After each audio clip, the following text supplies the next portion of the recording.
दोस्त ये क्या हो रहा था और इसका क्या मतलब है?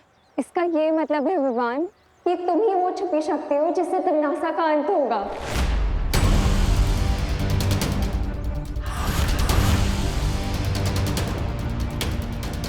वाह, यानी टिम्मी आंटी की लाइफ पर मेरे हाथों से फुल स्टॉप लगेगा। ये सोच के I am feeling great, amazing ना दोस्त। बुराई का दी एंड होने वाला है। मैं विवान को कभी नहीं बता सकती कि मैं उसकी असली मां नहीं हूँ।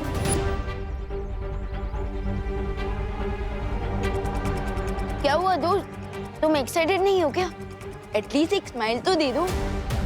भविष्यवाणी के अनुसार उस समय जो बच्चा मेरी कोख में था, तिमनासा का अंत उसके हाथों होना था।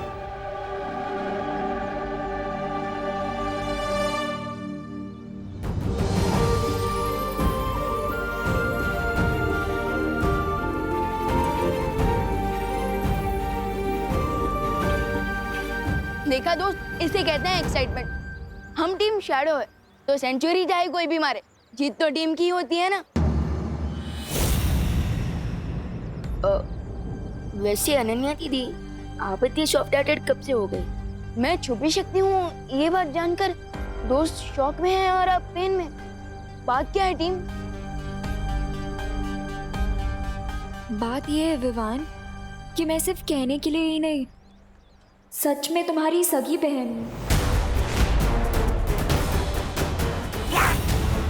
आई know it's hard to believe Vivan, लेकिन तुम्हारी और मेरी माँ एक ही है।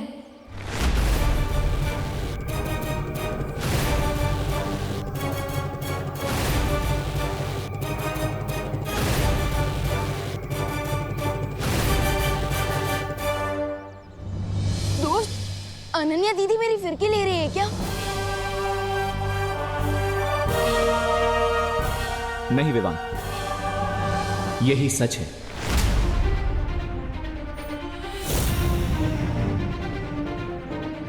तुम्हारा जन्म श्वेत लोक में ही हुआ था, जिसे तिम्नासा ने हड़प कर काल लोक बना दिया, और इसीलिए शायद तुम्हारा नाम चुना गया है तिम्नासा का अंत करने के लिए, ताकि तुम अपने परिवार और अपने लोगों का बदला ले सको।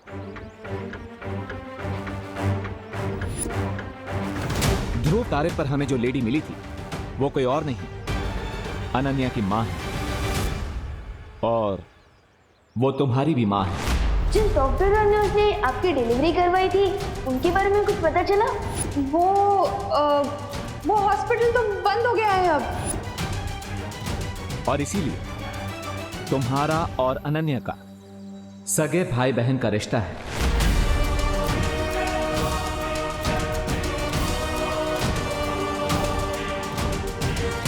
तुम्हारे साथ पता नहीं क्यों मुझे एक स्ट्रेंज सा कनेक्शन फील होता है। कितने स्ट्रेंज कनेक्शंस। अगर मेरा कोई भाई होता ना तो वो तुम्हारे जैसा ही क्यूट और फनी होता। विवान, चिंता करने की कोई जरूरत नहीं है, वो लेडी तुम्हें सब सच सच बता देगी। चलो वीर लोग।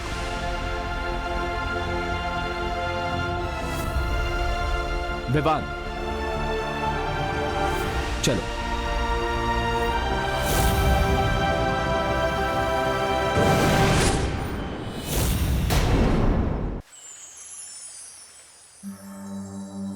तिम्नासा से तुम्हें बचाने के लिए तुम्हारे पिता महाराजा आदित्य प्रताप ने तुम्हें एक ऐसी माँ के पास धरती लोक पर छोड़ा जो तुम्हें अपनी संतान की तरह प्रेम कर सके।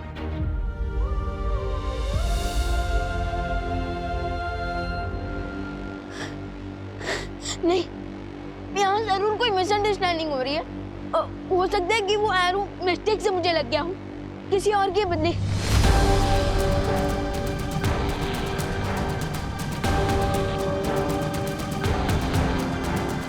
शौर्य,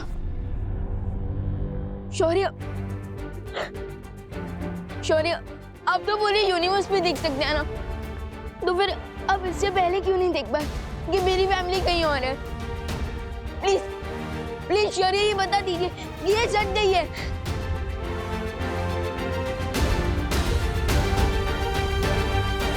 सच यही है विमान कि देवकी जी ही तुम्हें जन्म देने वाली मां है।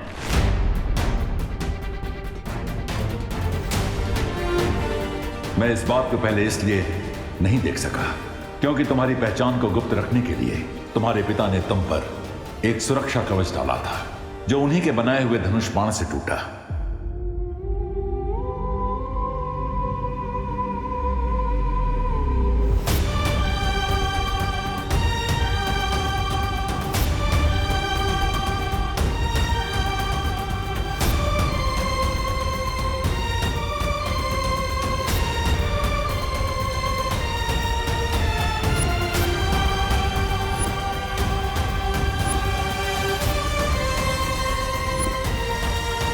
विवान, तू ठीक है ना बेटा?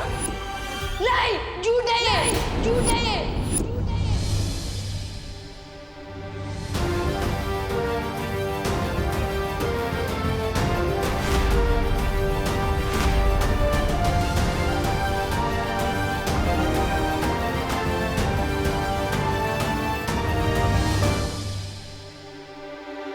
विवान,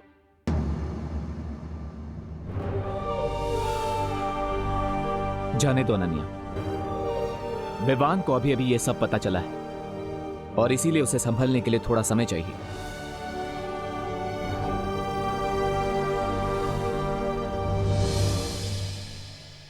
मम्मी मम्मी मैंने आपको बहुत मिस किया। मैंने भी तुझे बहुत मिस किया मेरी खुशी। आपको पता है मम्मी, मामी ना बहुत प्यार करती थी, लेकिन आपकी गोद में सिर रख के सोने का मजा तो और कहीं नहीं मिल सकता ना। ये तो है। वैसे आपने आज लंच में क्या बनाया है? मैंने चला दिखाती हूँ।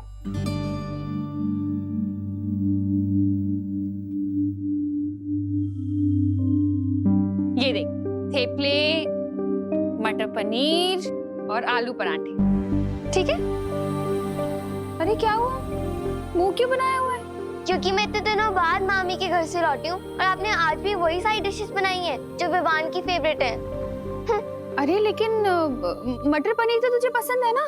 पर मटर पनीर मेरी फेवरेट डिश नहीं है।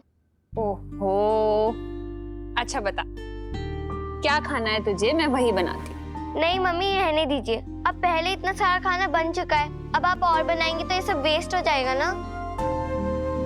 अरे मैं बना दूँ। खुशी,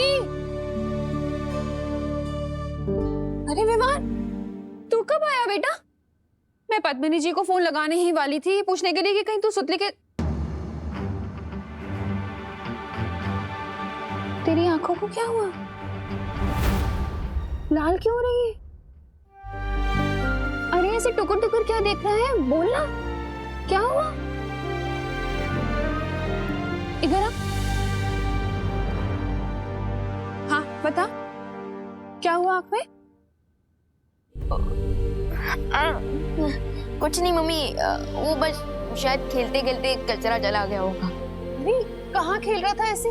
आंखों का ध्यान रखना चाहिए ना, इन्फेक्शन हो गया तो।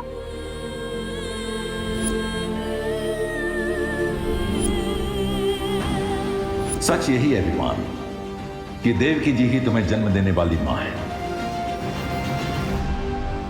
तुम्हें एक ऐसी माँ के पास धरती लोक पर छोड़ा जो तुम्हें अपनी संतान की तरफ प्रेम कर सके।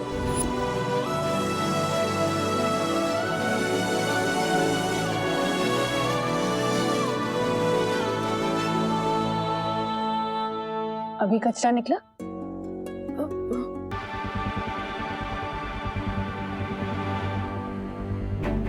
मैं जानता हूँ विवाह, आज तुम्हें कितना बड़ा शौक लगा है। एक तरफ तुम्हें अपनी सगी फैमिली मिल गई, दूसरी तरफ जिसे तुम अपनी रियल फैमिली समझ रहे थे वो अचानक से एक स्टोरी बन गई। बट फिकर नॉट, मैं हूं ना। विवान, क्या हुआ?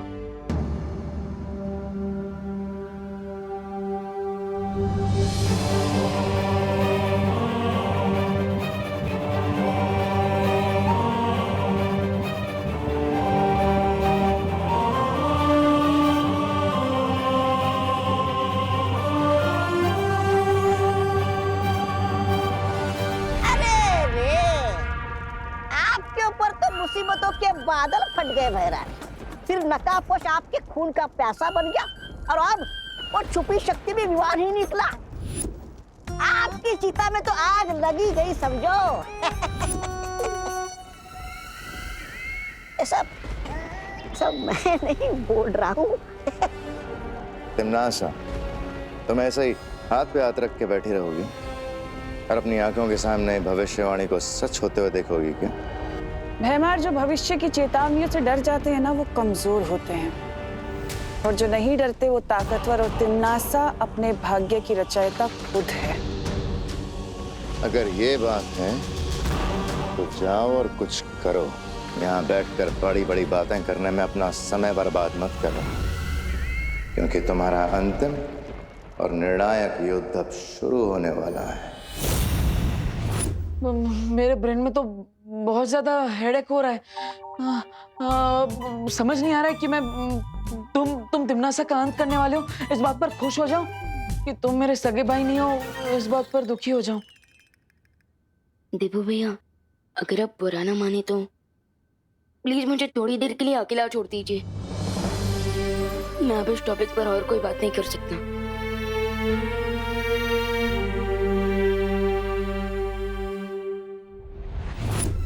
विवान को बहुत गहरा झटका लगा है, और जब तक वो इस झटके से बाहर निकलेगा तब तक मैं अपनी अगली चाल चल चुकी हूँ।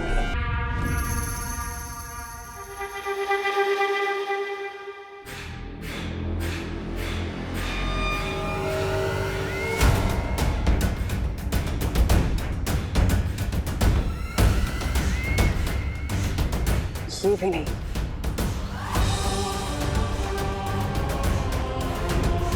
ये वृक्ष तो पहले ही मर चुका है। लोग अक्सर अपनी मौत को आता देख अपनी सांसें गिनने लगते हैं। तुम ये पेड़ क्यों गिन रही हो तिमनासा? मैं यहाँ पेड़ गिन नहीं रही हूँ, बल्कि एक पेड़ को ढूंढ रही हूँ, और जैसे ही वो पेड़ मुझे मिलेगा तो समझ लेना विवान की जान मेरी मुट्ठी में है।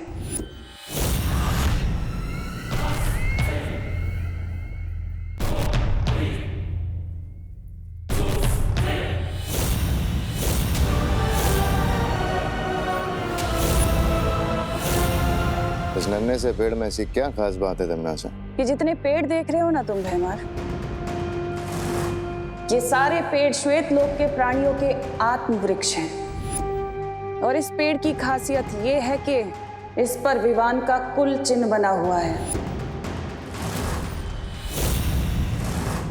यानी कि विवान का आत्म वृक्ष है। लेकिन तुम विवान के आत्म वृक्ष का करोगी क्या? जिस तरह रावण के प्राण उसकी नाभि में बसते थे, उसी तरह इस पेड़ के अंदर विवान की आत्मा बसती है। और अगर मुझे पहले पता होता कि विवान ही छुपी हुई शक्ति है तो मैं इस पेड़ को... अब भी देर नहीं हुई है तिमनासा, अभी से जड़ से उखाड़ देता हूँ। भैमार! इस पेड़ को काटने से ज्यादा इसे जिंदा रखना जरूरी है।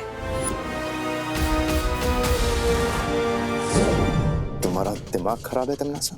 अगर विवान जिंदा रहा तो तुम्हें पता है ना, तुम्हारी मौत उसके हाथों लिखी है। सोने का अंडा देने वाली मुर्गी को मारा नहीं जाता। क्या मतलब है तुम्हारा? यही कि मैं विवान के इस आत्म वृक्ष के साथ वही करूंगी जो मैंने सर्वकाल के साथ किया था।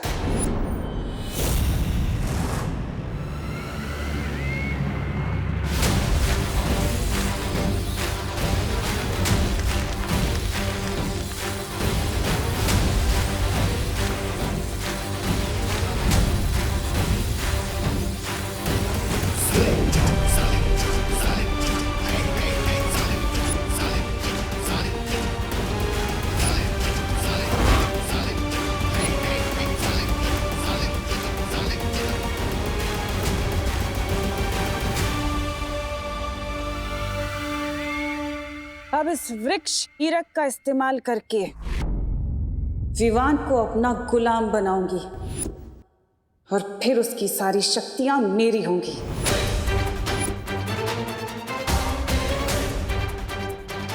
अब बस इंतजार है तौबा तौबा के संदेशे का। जैसे ही वो संदेश भेजेगा मैं अपना काम शुरू कर दूंगी। क्या है ये? सत्यानाश हो भैरानी का। बार बार मुझे बच्चा बनाकर ये बच्चों के तंग कपड़े पहनाकर भेज देते यहाँ पर, जैसे जैसे मेरा कोई आत्मसम्मान ही नहीं है।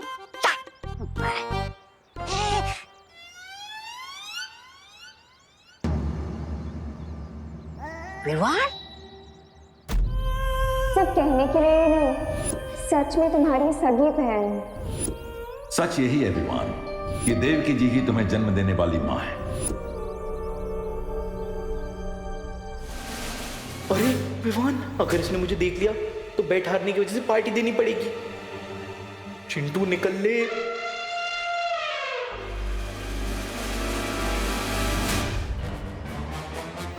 ये चिंटू छुप छुप के कहाँ जा रहा है, जरा देखना पड़ेगा।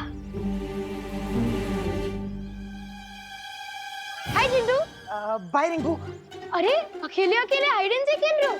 Don't you know, hide and seek खेलने के लिए एटलीस्ट 2 लोगों की जरूरत होती है, और अगर तुम चाहो तो मैं तुम्हारे साथ खेलने के लिए रेडी हूँ। आंखों की पुतलियां फैली हुई, फेस का रंग उड़ा हुआ, और हकला हकला के बात करना, ये सारे सिम्टम्स तो तब होते हैं जब कोई नर्वस होता है। ये देख, साइकोलॉजी के पेज नंबर 101 पे लिखा हुआ है। अब मैं क्यों नर्वस होऊंगा भला? क्योंकि तुम टेस्ट में फेल हो चुके हो और शर्ट भी हार चुके हो, इसलिए तुम हमें पार्टी नहीं देना चाहते और बहाने बना रहे हो। मैं क्यों बहाने बनाऊंगा यार रिंकू? देखो, साइकोलॉजी के पेज 111 पे यही लिखा है कि जब कोई इंसान नर्वस होता है ना, तो वो बहाने बनाता है। अरे नहीं यार रिंकू, वो ना एक्चुअली मैं तो तुम्हें ही ढूंढ रहा था। तुम वैसे पार्टी में क्या क्या खाना पसंद करोगे? और नहीं तो क्या, मेरे घर में ना पार्टी का शेफ बैठा है, तुम उसको जाकर अपने खाने की फेवरेट डिश बता दो, ठीक है? जाओ जाओ जाओ जाओ।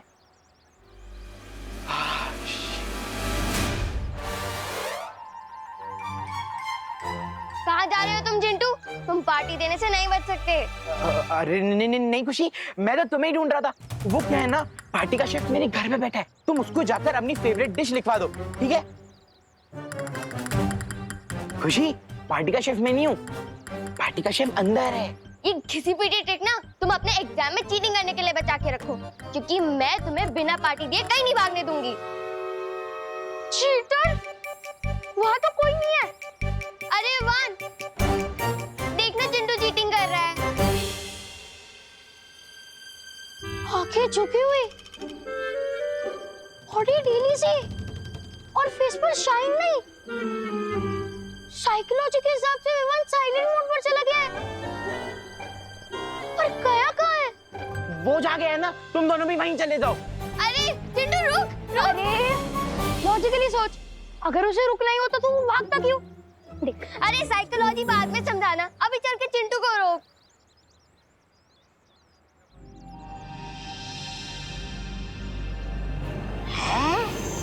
ये चिंटू चीटिंग कर रहा है, क्योंकि विवान का ध्यान इसकी तरफ नहीं है। इसका दिल तो दुख में ऐसे डूब रहा है जैसे समुद्र में कागज की नाव। मैं अभी जाकर भैरानी को बता कर आता हूँ कि समुद्र में तूफान लाने का सही समय आ चुका है। चल तोबा तोबा चल।